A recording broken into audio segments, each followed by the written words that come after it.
Hello, ladies and gentlemen. Welcome to the Sober is Dope podcast. I'm your host, Pop Buchanan, and today I have a very special guest today, Lee Davy from 1,000 Days Sober podcast, blog, movement, and experience. Lee, how are you doing today? I'm so excited. I am doing very, very well, Pop. Very well. I've actually just come off a podcast myself where Okay. I interviewed Jack Canfield. Oh my God, I that's know, right? incredible. Wow. He's like a guy 13 years ago, like his book, The Success Principles, which I have up here. You know, Yeah. that's like the book that helped me become sober, man. So yeah, That's it's heavy. been a Congratulations. special day, brother. That's Special that's day. right. That's right. I love that feeling. So you're charged up and I'm charged up. And Lee, I want to really start out with, before I get into all of the miraculous and amazing resources you provide for the community, I want to start out with you. The Sober is Dope podcast have listeners and people who's dealing with their addiction on a day-to-day basis. Could you tell us a little bit about your personal origin story and your journey in recovery? Yeah, sure. I was born in Manchester in the UK, home of Oasis and Manchester United Football Club. And I lived there until I was about 10. And then we moved to Ogmore Vale in South Wales, which for people who are not in the UK, Wales and England, very, very different countries. Although everybody sees it as part of the UK, very different culturally. The Welsh don't like the English very much. And I would say that was my second biggest milestone when it comes to me ending up drinking. First being realizing that my father wasn't my biological father when I was around 6, right? But this move to Wales was crucial. I was like 10 years of age and I had no friends. So, you know what you do, Pop? You just do what you need to do to fit in, right? So if that means you need to mess about, play the fool, drink alcohol, smoke cigarettes, whatever you need to do, you'll do it to fit in. And I was very lonely back then. And it was about 14, I started drinking. It was Ogmore Vale, strange place, like you drinking at 14 years of age, it's okay. Like the adults are fine with it. They don't seem to worry about it. It's encouraged. I certainly remember my father sending me to the bar at 14 to buy my first pint. So it's all part of the culture there, So I drank, until 35. And then towards the end of my drinking career, as you'll call it, I had a boy, baby boy. And what happened then was another important thing. Once he got to an age where he could kind of toddle around himself, my first wife and me, we started drinking quite heavily at home because, we didn't have a babysitter, right? And then we would invite other people around the house and we would just party and play poker and we would just leave the kids playing on the Nintendos, and we would be hardballing it. And it started to get pretty serious every weekend. I realized that I was drinking on a daily basis coming home from work. I was big into poker back then, so I would play a lot of online poker and I would crack up in a bottle of Lafroy whiskey. Wow. And I would almost be like, wow, like I've nearly drunk the whole bottle playing this poker game. And of course, the effects were getting less and less. Like I wasn't getting as smashed, and it started worrying. But the main thing was I started arguing with my wife a lot. And then I realized, okay, alcohol is, I thought at the time, the main reason. So I'd quit smoking when my boy was born 19 years ago now, using Alan Carr's Easy Way. So I thought, okay, let's quit drinking. My wife didn't want any part of it. She didn't want to quit. So I said, in my head, I'm thinking if I quit, my wife might quit as well. So I quit to save my marriage, but it didn't quite work out. She asked me to leave and because it just wasn't working out. And then at that point then from, reading Alan Carr's book and going sober, my life just went poof, completely different. But if you got any questions on before I was pulled out of the matrix, fire away. Well, a couple of things you said that's really important was, the moment you found your sobriety, life kind of just went off. The trajectory was off, and in the atmosphere, and things became more successful for you. And a lot of for a lot of people in relationships, you know, especially in my case, it was that fear. Like if I get sober, am I still going to be able to maintain my relationships? Am I going to still be interesting? Am I going to have any semblance of a life? And it's just that fear of the unknown, this negative stigma that's put on actual recovery from Mm, the imagination of the addict, right? mm, And we know that's all false, right? So we're preaching the gospel that recovery is actually something incredible that could bring a lot of joy to your life. So I'm glad you chose yourself and you chose recovery, because someone else would have said, well, my recoveries may not be working. So in order to save my marriage now, I'm going to go back and start drinking again, right? It's that mm. that codependent kind of enabling that narrative that happens with many couples. So congratulations to you. So it's 19 years of recovery. No, you're talking what?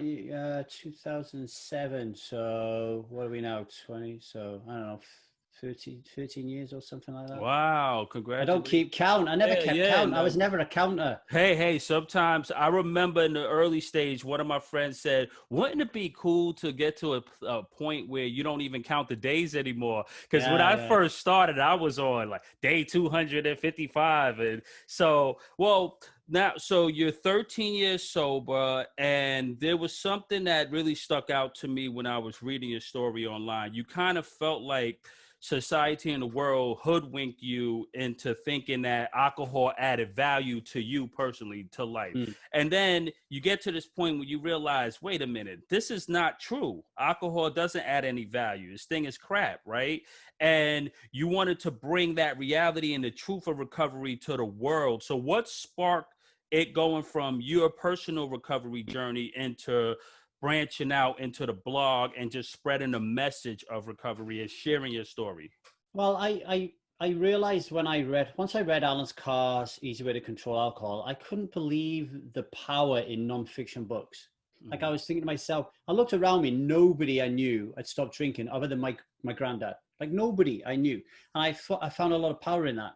So then I read Jack Canfield's Success Principles, you know, and I quit my job and I just kept reading and reading and reading. So as I'm reading, I'm obviously building on the philosophy that I'd learned from Carr. So Carr has a very particular philosophy that you're not giving up anything when it comes to giving up alcohol, a really Mhm. important philosophy. But then there's a lot missing from what he was teaching. And as I was learning more and more about how life works, I started to realize that actually life, the world is an addictive system. So capitalism, free market economy, it drives addiction, right? Right. We want to buy this, we want to buy that, we want to consume this, we want to consume that, we want to be the best at this, we want to be the best at that. It doesn't really bode well for, you know, just like being spiritual, being deep, being introspective, being all about other people. It's not like that. It's very fixed mindset orientated, right? So that made me very angry, you know, like I would look at my mom, my dad, my friends, I would see them smoking and drinking. And I knew in my heart that there was no value to it, right? I was like, everything you think is valuable to you as a you know, a point of principle of drinking or smoking is a lie. Like we Mhm. have been designed from from the moment we come out, right, to drink alcohol, right?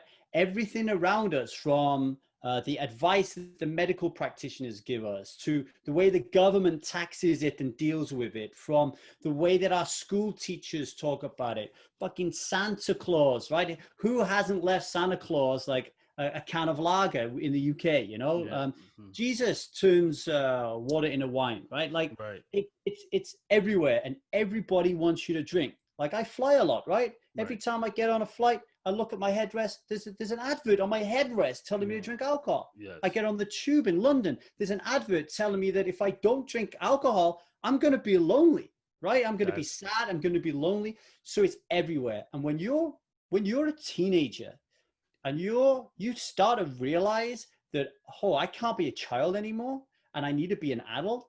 And then you start saying to yourself, well, what does it mean to be an adult? So how can I do this adult thing right? You look at your parents, right? You look at people you respect. And what is happening to these parents and the people they respect? What are they doing? They're all drinking alcohol, right? So you think that it's normal. And then your friends are like, come on, come on. And if you're a teenager, don't turn around and say, yeah, you know, no, I don't want to drink alcohol. You're alone. Nobody wants to be alone. It's in our DNA that we need to be in a tribe, right? Right. So I saw that and I thought, this is a mess. Like, I need to tell so many people about this. And this is why I always say, I'm not an alcoholic. I always say, I'm not anonymous, right? You cannot be anonymous when you see something like this. And I understand that people suffer from a death effect. You know, if I talk to my mom and dad about this, or my friends, or my old friends, they wouldn't understand it. They wouldn't get it, because that's how the system works. You might know I call this belief system that alcohol is normal and pleasurable, an invisible, violent, and dominant belief system, and I call it alcoholism.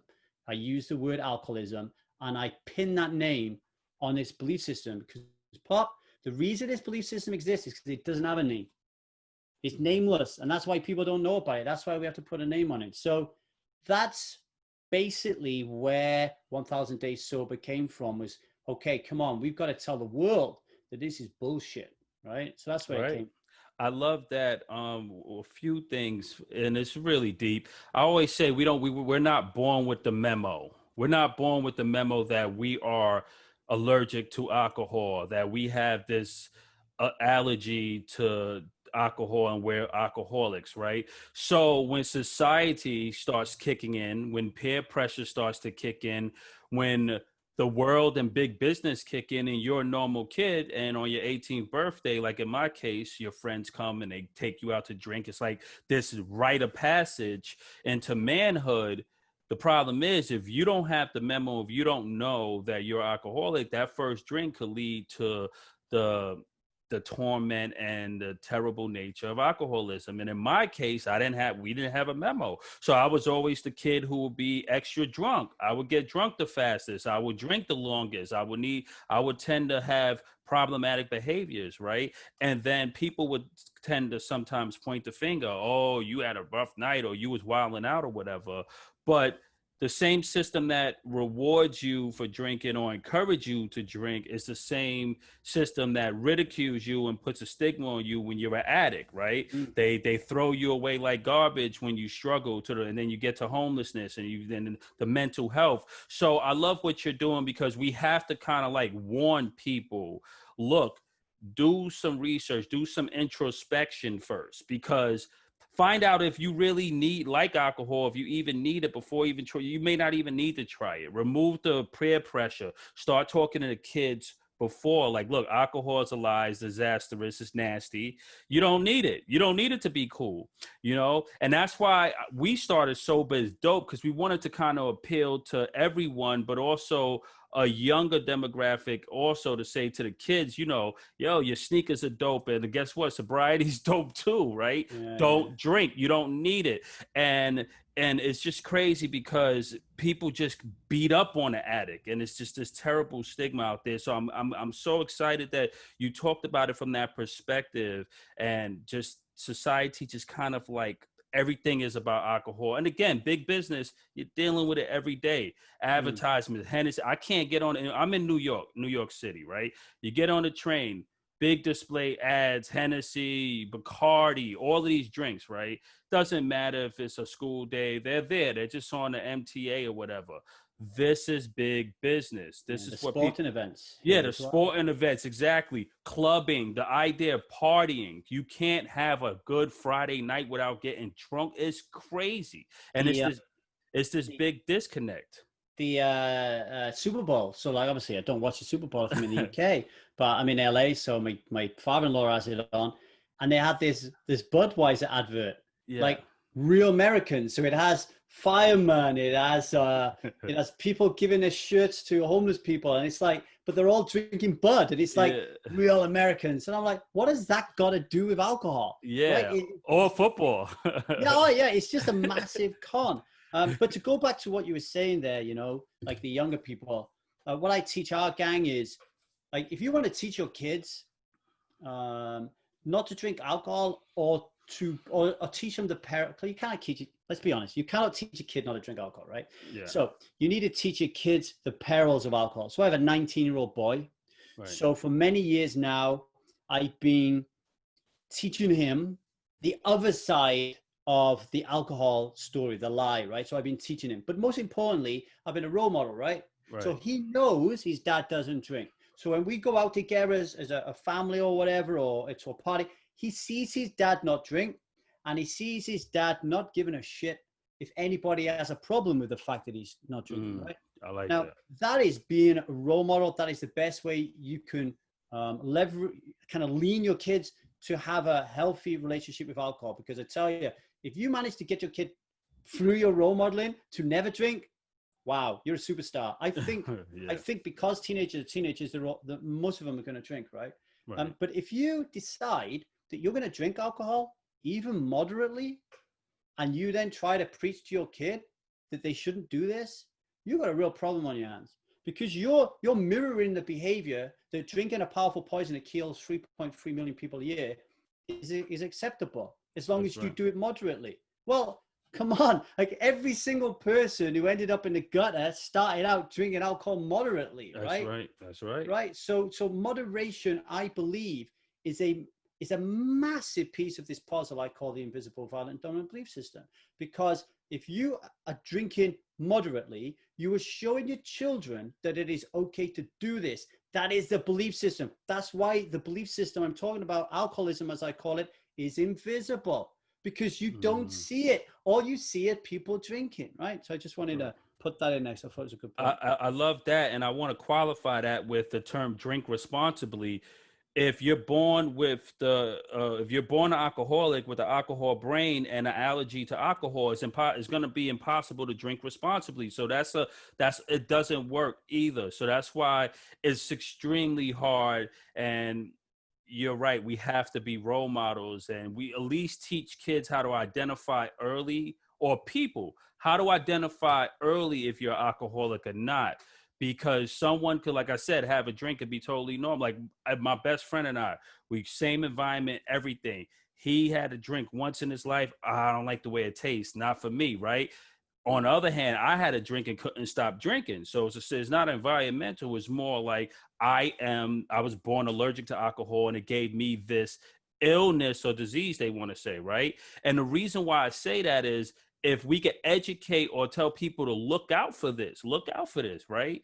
Because you'll know, or a family to look out for the problem signs. There's usually that one night where a kid gets so drunk, everything falls apart, right? And instead of everyone coming the next day and saying, hey, listen, we think that you have an allergy to alcohol. Let's explain this. And we're taking alcohol off the table for you, something you shouldn't be doing. Like if I had that conversation, my life would have looked totally different, right? Because I started my drinking journey at 15 years old.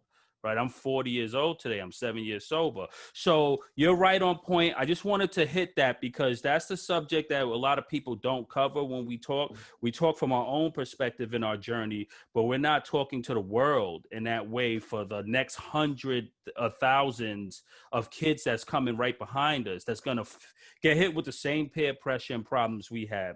I want to shift a bit, right? Like I want to talk about rehab, detox, and your particular program, the importance of someone that's struggling, right, with alcohol, if they go to detox, or if they were to go to a rehab, or if they don't want to go to rehab. So what I'm starting to see now is a lot of people, they go to detox and they feel 100%, they're back off to the races. They don't necessarily want to go into a long-term rehab.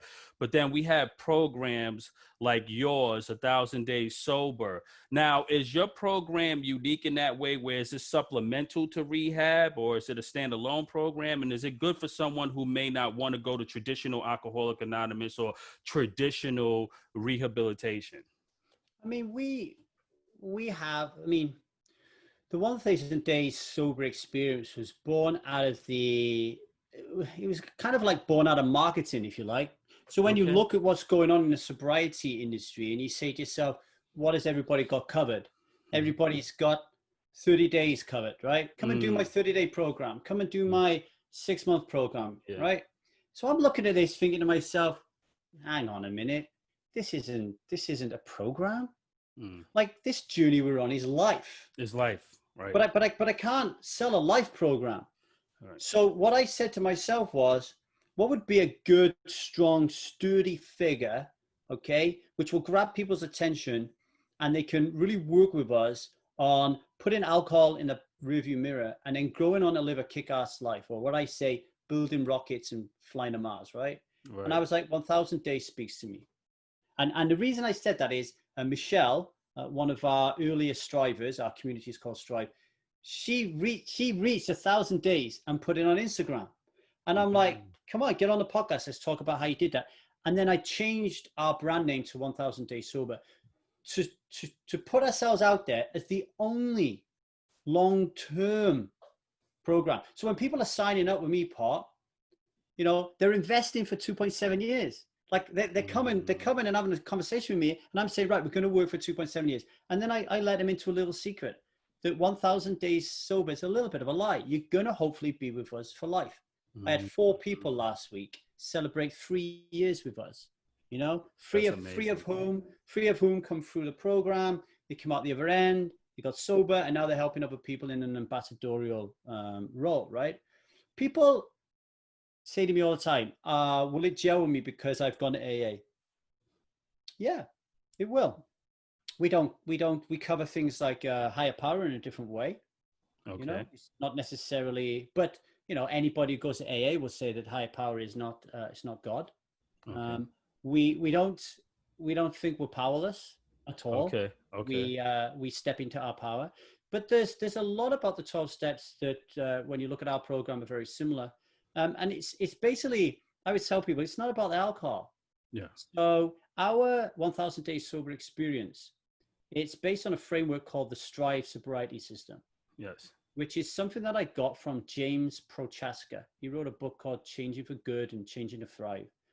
And it's called a trans-theoretical behavioral model. And what James says is every addict is at a different stage in their addiction to the next addict, right? So if you come to me and you're in our first phase, which we call stuck, and you're really stuck, and you don't know whether you want to stop drinking, and you don't know how to do it, and I try to get you to stop drinking, ain't gonna work.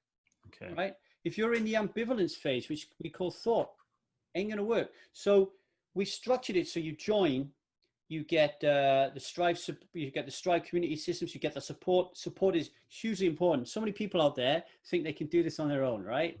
Yeah. Like it's ridiculous. Like how many people come to me think they can do it on their own? Yeah. But then the program meets you where you're at. So for 2.7 years, it's stretched out nicely. So you could come to me, Pop, and do the stuck phase. At the end of it, after a conversation with me, that'll be about 3 months working with me on stuck, why you're stuck and why you can't get unstuck.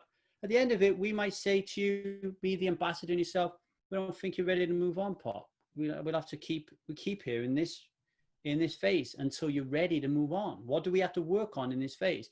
And we have coaches at 1000 Days Sober that specialize in trauma, in grief, in health, nutrition, fitness. We're hopefully getting some mindfulness coaches on, and we're going to get more and more as we grow. And they really help people as well to understand all addicts, all addiction is born in shame. You know, you were saying earlier on about, you know, the alcohol gene and being born with this thing. We don't go there really, you know. We don't think that matters, right? So for example, I grew up in Ogmore Vale, and I can tell you every single person around me was an addict. So like what? Like did everybody born with this addictive gene? What gives? Now I'm not like, there's a book here that I'm reading at the moment by Robert Plomin, right? Blueprint. Okay. Yeah. He thinks there's an alcoholism gene, right? So I'm gonna take a look at that, because if there's an alcoholism gene, is there a gambling addict gene? Is there a porn addict gene? Is there a love addict gene? Like, so I'm trying to play around and understand it. But so far in 1000 Days Sober, it doesn't matter. You come to me and you tell me that you're an addict, you've got an addicted gene. I'll just say to you, who gives a shit? Who cares? Let's just work on why right now you're using alcohol. What are you using it to numb? So the experience is long. It needs to be. Too many people think they have this nailed, and then they just leave, and then they just start drinking again. So it's much more than a program. It's a community, man. We're just a group of mates. Yes, yes. I love that. You need support. And it's so many things to unpack there. One, your program sounds excellent. And I know for a fact that there's many stages of recovery, right? And people do get stuck, and what the technical term for that stuck phase is the wall or the protracted abstinence stage, right? So this is the stage of recovery after you get out that initial honeymoon effect where you first get sober, the world just seems fabulous. Oh, I got this, life is incredible. You're riding kind of like, lack for a better word, the high of initial sobriety, right? And then you hit this wall where you kind of get stuck. It's your brain is still healing. Let me stop you there, because ours is different. So Okay. what you're talking about is so when you're in my stuck phase, Yeah. you're likely still drinking.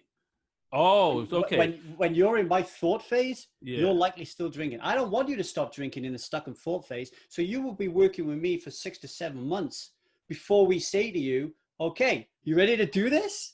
And they're yeah. Got you. So granted, let's bring it back a bit. Let's bring it back for people a bit. All right. Yeah. So with your particular program, the stuck phase is the first phase, and people could still be drinking and stuff. It's not as if they decided that they're ready and they want you to help them further their journey in sobriety. This is kind of for someone who's still struggling or still drinking or maybe sober curious that wants help getting on the journey of abstinence. Correct? Yeah, the correct. Got it. Sorry, I didn't understand that initially. And what we're trying to do in the stuck phase is get them to understand why they're drinking. Okay. And why they're stuck. And then the next phase is thought. Okay. So then we cover ambivalence. Why is it that you want to moderate? Why is it that you want to stop? Why are you having this fight in your head? Why is it so complicated? Okay. Should we just stop? So that's the thought phase. After that, if you get through that and we think you're ready, we'll say you're ready to come into the ready phase. The ready phase is preparing you. Okay. Stopping. But you stop at the ready phase. You take your 1,000 vow after being with us for about 6 months. That's when you take your 1,000 vow. Because it's really important, right? If you think about it, if you come to us on day, if you sign up today, Pop, and you say, yeah, I'm going to go fucking 1,000 days sober, right? This is what happens in reality. And you know this in your own orbit, right? People come on a strive, they fucking post a lot, and they talk a lot, and they help a lot, and they consume all this content. And then, boom, they're gone. They disappear. And you write to them, another email, nothing. What's happened? They're drinking again. And they can't face the shame of coming back into the community because they came in and said they was going to do this and was going to do that. So we say to them, no, calm down.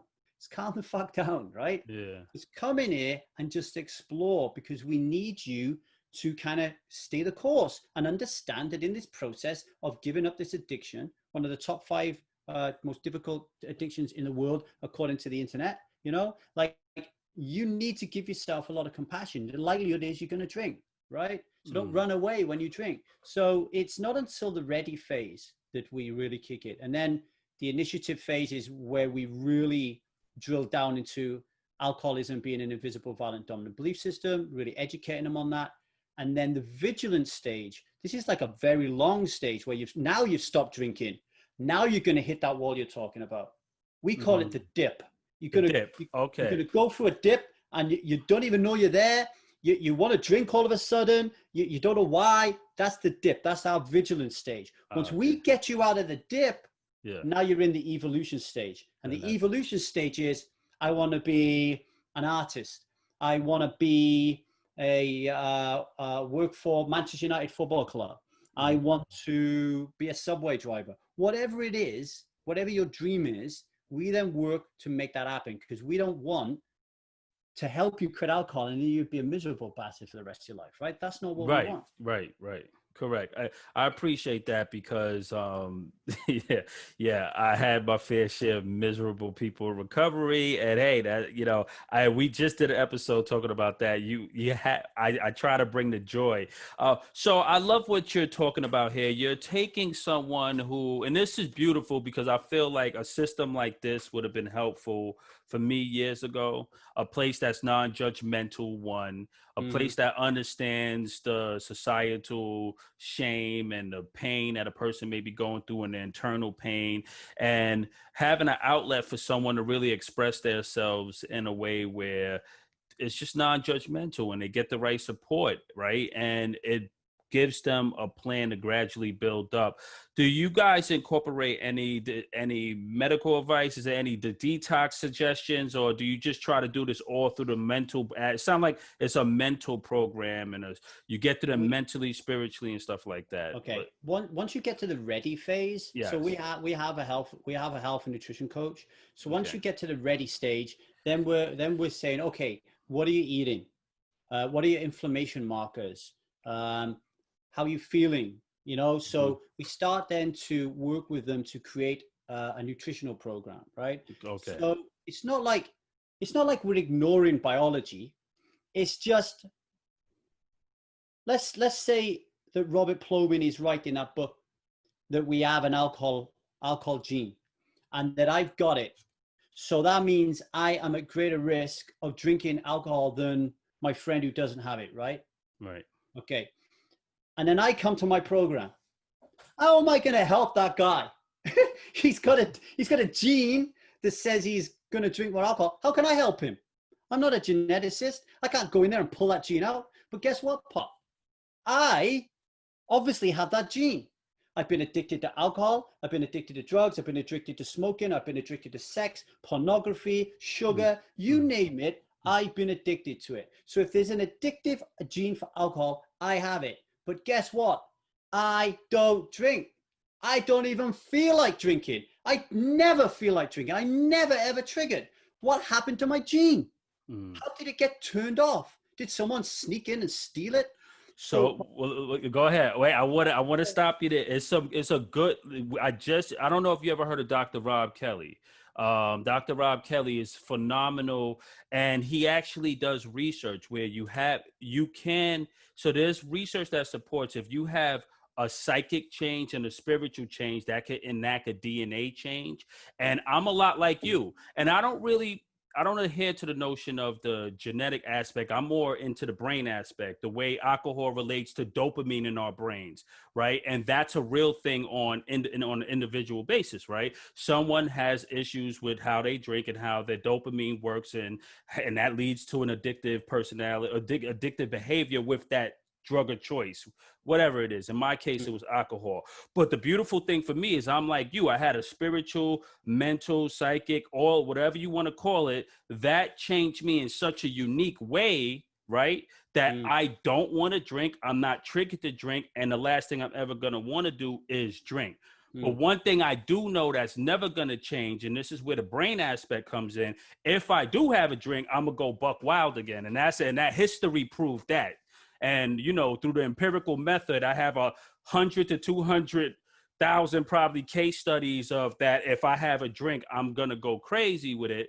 And that's the evidence there. But I do think that there is a lot of data now to support that through epigenetics and just behavior. We could change all our epigenetic programming through lifestyle, diet, stress markers, and all the things you're talking about. So I do know, and I agree with you here in a lot of ways, that there is a possibility to affect someone on a genetic cellular level through spirituality, through the changing of the mind, changing of the spirit, and changing of their idea and the way they think about life and themselves and the way they perceive life. There's a lot of data there. And so that's a real thing, more or less. And like I said, the genetic aspect is kind of sensitive to me because that's kind of hard to prove. But what's not hard to prove is alcohol in the brain and it being a brain situation. So I just want to like one thing to think about for the listeners, is I'm not saying there is no alcohol gene. I'm saying it doesn't matter, right? Okay, got that. Now my mom, because if I'm able to rid it from my life and I have an alcohol gene, then I can teach other people to do the same. And if I started drinking now, would I develop a case of the fuck-its, as we call it? Likely. But let me ask you a question. If I'm 80 years of age and I decide to drink, am I going to develop a case of the fuck-its? I doubt it. I believe I would be able to get at 80 and I'd be able to start drinking again because I'm Well, 80, Well, right? that's another thing that's been historically proven that doesn't really work. So, yeah, you could be on your deathbed with 2 days to live, but if you start to drink, you will accelerate those 2 days, and it will affect. And I know this personally in my life. If I don't, you're not probably familiar with too much of my story, but I told a story one time called the AA champion. Right? It was this older gentleman who had like 30 years of sobriety. He was Mhm. the champion of AA. He was the guy on the train handing out the pamphlets. He was the actual guy. And when I first got sober, I found him in my office building, drunk with a bunch of people around him, really trying to like get the cops to help this guy. And I told everyone, get away from him. I'ma hold him down. And when I looked at him, I said, I said, it's me. It's the kid you used to always help. You're the AA champion. That's what I used to call him on the train. That's the A. Yeah. And he looked at me and he said, oh man, kid, you got sober? I said, yes. He said, how long have you been sober? And this guy has 30 plus years. I said, it was like a couple of weeks or months. I don't remember exactly. It was Mm. early. And he said, well, kid, you got more days than me. And the reason why I'm saying that is no matter how much time and how much we think we got this thing beat, and I'm not trying to oppose you on this. There are unique cases, and you may be a unique person in the way where you're uniquely designed to where you could get to 80, have a drink, and not develop a case to a fuckers. But for everyone else who ever tried it, in every perceivable case study you could find, alcohol brought them back to a problematic state, if indeed they were a real alcoholic. Now you could be just alcohol. I tend to drink a lot, but may not be as wound up as someone who, like myself, and just had to stop drinking. In that 80, you could pick it up and handle it socially. But we have to make the distinction to people that if you are, and you are an alcoholic and you can't drink, where you never supposed to drink, right? Or it's going to lead to some addictive behavior. I don't care if you're 90 or 100. If you drink, you're going to develop this, and you're going to wake that sleeping giant right back up, right? So I know people in my life who try to play with that concept, and it just doesn't work. You just become an old, miserable drunk all over again. They even have a story, and I'm not saying that to discourage people. I'm saying that to encourage people not to play around with alcohol, because those type of statements tend to get people in a place to where there's a destination now they could go in time, where there's a possibility open where they could potentially drink, and that's dangerous, because just playing with that could lead someone to think, well, I could build up this whole life, and then we know you could tear it down overnight, right? And a lot of people in the Sober as Dope podcast are advanced years, 60 years old, 70 years old. So for them, I'm dealing with people right now who's 60, 70 and rebuilding their lives from thinking that they could get back, or, that they can handle it, just to find out that addiction, it holds no prisoners. So I just wanted to throw that out there. Well, what I say to people who come to 1000 Days Sober, right? If you want to drink, drink, right? Don't, if you've got a real problem on your hands, if you want to drink and you're stopping yourself from drinking, because now you're trying to beat willpower, and willpower is always going to win. Like it's either going to drive you to drink, or you're not going to drink and you're going to be miserable, right? So I say to people, if you want to drink, drink. But if you do 1000 Days Sober with me, you're not going to want to drink. Nice. Right, so go drink, but you're not going to want to drink, because you're going to say to yourself, let's say this is vodka in it. What is the point? Like, why am I drinking it for? Yeah.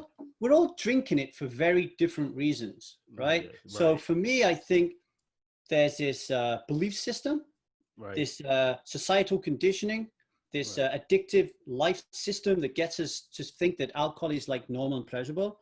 But then on a bio-individual basis, like a biopsychosocial basis, we are all dealing with some form of shame, likely from our childhood or from every other time, right? Right. And as a result of that shame and our inability to deal with it and confront it, we're numbing, not just with alcohol. People are having more problems just being addicted to Netflix. being to video games, because I hear you. I hear you. they can ruin your life just as much as alcohol can, right? So we're all about, okay, here's the theory that I have is, if we can make you happy and joyful, and to step into your power and to start being a human being instead of a human doing, then all of a sudden, why on earth are you going to want to drink? This is why, if you ever listen to Johann Hari's work, right? When people, countries like Portugal and Switzerland, they legalize drugs, and then every metric goes down, like the number of deaths, Yeah. the number of violent crime, the number of people in Rio, everything goes down. Why? Well, they're not just legalizing it, they're legalizing it and they're providing really top quality kind of help designed around helping people deal with their loneliness and disconnection and dislocation from society. How many people are just disconnected from society, right? So once you start working with people at the core of why they feel disconnected from the world, it doesn't matter what their genes are. They're not going to want to drink alcohol because they've got nothing to drink it for. There's no reason that if you have a gene and it's being activated, right? If you have a gene, it's being activated because there's something happening in your life that you're not happy with that has activated the gene, right? You're going to be, your wife left you. Right. You're thinking that you want to have sex with, I don't know, the same gender, and you feel in your area where you live that you're going to be ostracized for that. Whatever it is, it's dry. That is going to trigger it, right? So that is what we work on. Like, it's just, for me, it's like, it'd be really interesting. Like when I finish reading the DNA Blueprint, I want to learn more about the alcohol gene. I want to question Robert and other people and learn more about it so I can incorporate this into my work. But right now, our success rate is really good. We don't even touch Well, it. yeah, I'm not like, look, these doctors and these people could write all that they want. The people that's actually changing and moving the narrative are the people who actually has to deal with this and live it, right? We're on the ground. We're actually the ultimate case study. So I'm not giving any, I understand that. And I don't put too much emphasis there. What I would like to talk about is, so you said shame. I like the concept of shame, right? Dr. Gabor Mate, I don't know if you ever heard of him. He talks about the root of all addiction is some form of pain, right? And we're talking about, these are all the themes, right? Shame, pain, escape, trauma, loss is a form of trauma. They go hand in hand, right? In my case, I lost my dad at 13 years old. That was unresolved trauma, unprocessed trauma, right? It really affected me. Love my dad. He was my hero, right?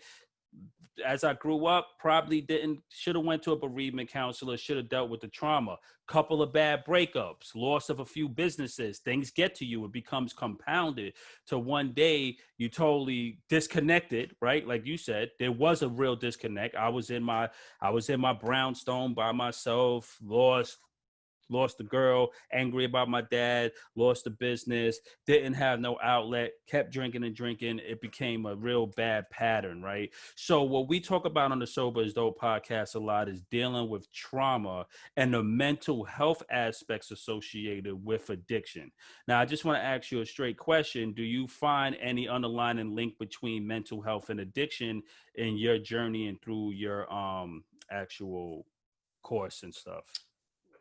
We do. Like, everybody who comes to 1000 Days Sober has some mental health issue, but I believe that everybody on this planet has a mental health issue. I respect that. Like, I have a lot of people, they say to me, why is it that Fred can drink and I can't drink? That's not fair. And I'll say to them, okay, what do you know about Fred's life? What do you know about it? Do you know that when he goes home after he has his one glass of wine a week, that he switches on YouPorn and he spends 3 hours watching pornography and he can't stop? Do you know that he's interested in little boys and little girls? Do you know that when he goes home, he is completely kind of like stuck with procrastination? Do you know that he just eats shit all the time? Do you know that he just watches nonsense on telly, just like this all the time, right? Mm-hmm. Every single person on this planet at some point has something about their life which is just not right to them, that makes them feel that they are somehow weird. What I hope that you, me, and other change makers and make a difference in the world is to help people realize that we're all fucked up, right? We're all like, we need to get used to just being perfectly imperfect. Yes. And once we can just say, okay, that's cool. I just shouted at my little girl. I'm not happy that I just shouted at my little girl, but you know what? I don't drink alcohol. So because I don't drink, I can think. So I can think to myself, that is wrong. Why is it wrong? I can ask the question. How do I get better at that? I can read some parenting books. I'm still shouting at her. What do I do now? Okay, I need to surround myself with people who don't shout at their kids. What are they doing? Oh, they're mindfulness, yoga, they have coaches. I'm going to do that shit. And the next thing you know, your kid comes to you, they piss you off, and you don't do nothing, right? What do? You're evolving. Yes. Right? We don't do that when we're drinking. When we're drinking, right? When we're drinking, are we ever sitting down and having questions about the bigger things in our life? Are we talking to ourselves about what is it that I really want to do and why aren't I doing it? Why am I in it? A friend of mine contacted me 2 days ago, right? I contacted him actually. I haven't seen him for years. I said, how you doing? He said, I work for Ford Motor Company in the UK. They're making everybody redundant. He says, I have no idea what I'm going to do in my life. He says, I've got wife, got kids. I don't know what I'm going to do. Well, what are you going to do? Well, I've got to find a job, man. His mindset is, I need to get a job to feed my family, and that is it. It doesn't matter what job it is, and I will have that job until the day that I die, and I've done my job. Is that a life, Pop? No, nope, right? nope. But if I can help him to stop drinking, to stop messing about, to get it, to realize that he's a powerful human being that can do, like, not everything, but he is much more capable than just taking any old job. Now he can take a job, put a roof over his family. And now, instead of sitting down, just wasting his time, he can learn to find out what his dream is, step into that power and take that on and make that a reality. Right? That's the work that I'm doing. I love it. I'll be honest with you. This is going to upset some of my audience. I am fed up of helping people who don't want to put the work in. I'm fed up of helping people who don't want to step into their power. There are plenty of people out there who are chewing at the bit for this. Come on, Lee, sign me up. Come on, let's go 1,000 days sober. That's who I want to work with, right? And that's right. People are like, oh man, I can't do this. I just got a day 7. I don't. Get up off the floor. Get up off the floor and get on. Right? So that's right. Hey, a little bit of a rant. Listen, there's no rants on the Sober is Dope podcast because we're family and everything you saying is in passion. And hey, you're talking about quality of life. You're talking about taking your life to the next level, and recovery helped me to do that. Like, my productivity, my spirituality, my sense of connectivity and being present and just alive has shifted exponentially. And that's why I'm here. That's why I'm wearing this shirt. I'm not wearing this shirt for any other reason but to let someone know, look, get it out of your head that whatever you're doing now is it. There's a whole nother level. You're leaving a lot of potential on the table. We love to talk about, let's stop leaving all of this potential. You think that for your friend, he think that job his way. God could have said, you were supposed to be an award-winning producer with mansions and build schools, but we leave our potential on the table. And I commend you. You're talking about empowering people, giving them their power back, helping them to heal, helping them to identify the limitations that they put on that the mind kind of plays with us, these shame, and stepping outside of all of these things. Like, get off of me, right? That's what I like. I shed all of the falsities and just the disbeliefs, just the terrible things that we say to ourselves. I just was talking to one of my friends on a podcast Gigi Langer she wrote the book Worry Less Now. And we was talking about mind chatter, those negative thoughts and the negative things that run through our mind and the things that we tell ourselves, right? Can you speak to us a little bit about that for your potential future customer? You know, what little things can we do to kind of like reinforce a positive mindset instead of this negative programming that we pick up from maybe our environment, our childhood, or our circumstance? All right. I think the number one thing that we work on at 1000 Days Sober, or we provide for people, is we say to them, look, you have to grow comfortable with being uncomfortable. So if someone comes along and says, my marriage sucks right now, like, we're going to ask, well, why does your marriage suck right now? Mm-hmm. What role are you playing in the fact that your marriage sucks? Oh, no, it's not me, it's him, or it's her. No, yeah, but what role are you playing? Yes. So we put out a lot of challenging prompts on a weekly basis. We get people talking about their life and going to the darkest parts of their mind, I guess, and really exploring the why behind how they behave, what they do. And we ask them questions that they've never, ever thought of answering before, right? Mm-hmm. So they get to the point where they can turn around and just talk about anything without it being taboo, right? Mm. We just had, she's a tantra expert, just talking about pornography, sex, anything. Like, we have men who have alcohol addiction, also have likelihood that they're going to use a lot of porn, right? And we get a lot of people like that on our site. So they're able to just talk about it. They're able to talk about it in what other people would call graphic terms, right? So once you're able to talk about anything you want because you feel that this container that you're in is safe and secure and you trust it, then you can talk to people about it. Then all of a sudden, this chatter that's going on in your mind, it's got an outlet because you're now able to talk to people, right? The other thing is as well, as we just kind of remind people that we're not our thoughts, right? So, like, I don't know, like, I'm terrible at holding presence. So when I'm with people and they're talking to me, this is something I'm working on, I'll lose 30 seconds because I'm just thought of someone else. Yes. But I don't go into that conversation wanting to do that. I go in that conversation wanting to give my full attention. But a thought came into my head that drags me away from it. But then if you say to yourself, oh, who just generated that thought?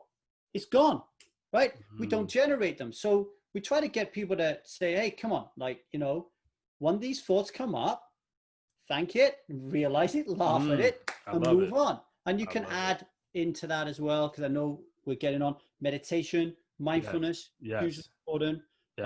Working with people who have clearly got their shit together. Working with someone who is just present for you and is not here. So here, like, when you close your eyes and you think, like, who's doing the thinking? It's coming from just up here, just behind your eyes. Right? That's self-centeredness, When you can learn to move your attention away from your center to your heart, to your hands, to your body, and then you deal with people. Like, what you're talking about is huge, because what we're saying in our head is mostly the reason why we drink. You're a fuck up, you're an idiot, you're ugly, right? Right. So imagine if you're in a relationship with somebody who has no relational literacy. They have no idea how to hold space for you. They get really angry and defensive every time you come to them crying because they don't know how to deal with it, and they get really scared. Like, so relational literacy, learning about how to communicate. Do not wait, folks out there. Please don't there's a difference between a therapist and a coach. Okay. Therapy, don't think to yourself, I need to go to therapy when my marriage is broken. Think to yourself, hey, husband, wife, let's go do some coaching right now while we're at the top of our game, so we never get to a place where it's going to be broken. Right? I love it. Go ahead. That's what we're trying to work on. I love it. I love it. Hey, man, you got me. Everything you're saying is in alignment with us. We're proponents for meditation, mindfulness, doing the work, coaching, therapy, using all of the tools that we can to improve ourselves. And I love it. You said one of the most profound things I heard the whole time doing the whole podcast and everything. You was talking about, the mind and being able to have a platform where you could really truly express yourself is so much. I just thought about that, that hit me, because I'm like, we hold so much back because we're afraid of hurting people's feelings. We're afraid of what someone else might think. We're afraid of judgment. And that starts to add up. Every little thing you hold back in a conversation is not being able to express yourself, your outrage, how you truly feel, that accumulates. And they say the body keeps the score, and then you start accumulating all of these unprocessed ideas, thoughts, and Mm. emotions. It could become a toxic environment. I love that so much. Thank you for that. I really Could needed to I hear could I that. give you an example on that? A Yes. very sharp example. Yes. Yesterday, somebody hopped on a discovery call with me, right? Right. And I asked them to describe a time when they recently drank.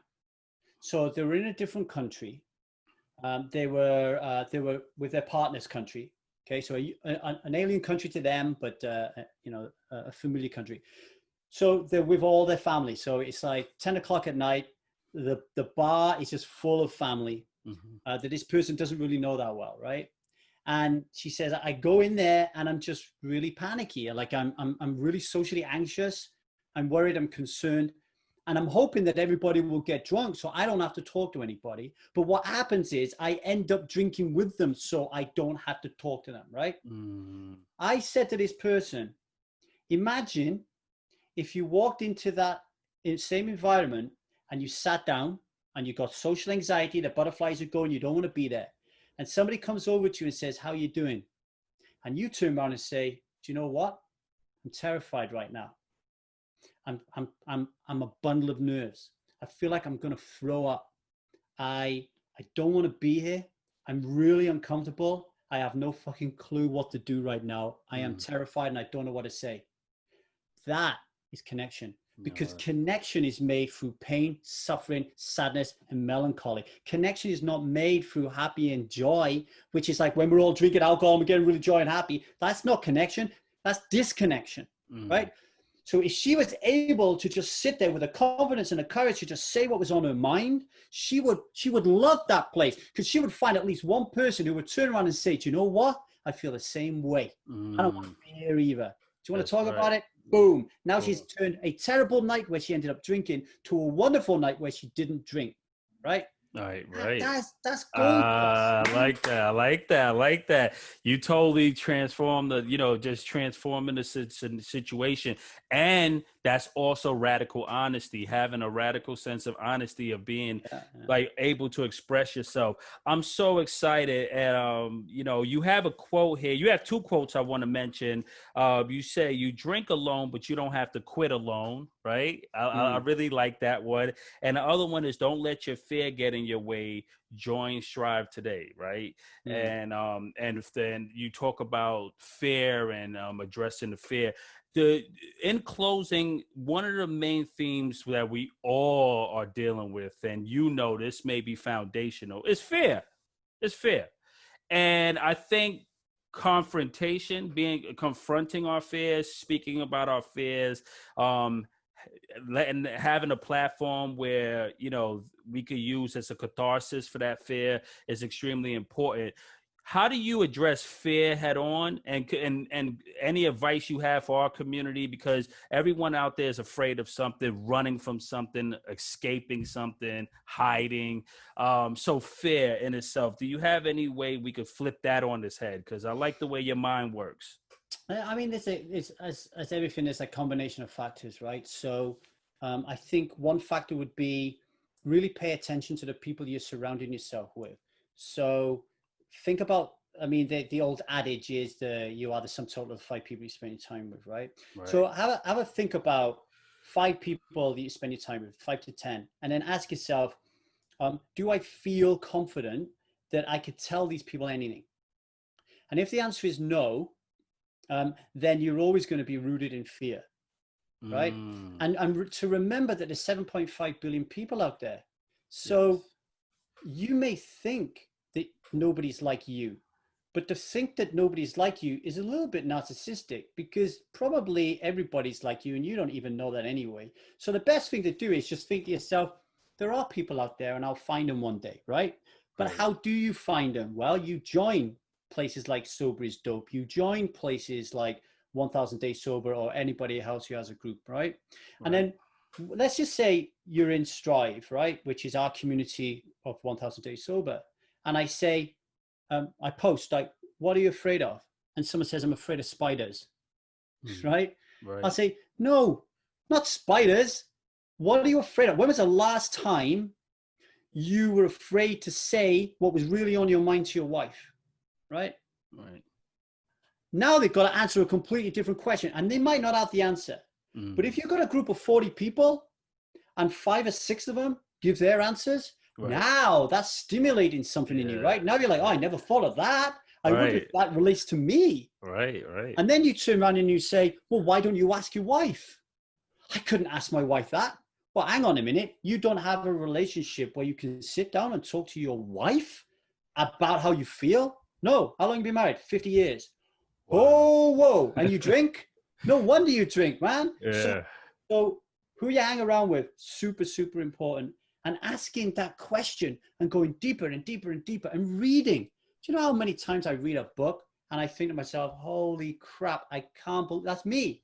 You know, when like, you know what to do, you know what you think, but you can't put it into words. And then somebody writes it and you think, yes, that's what I'm doing.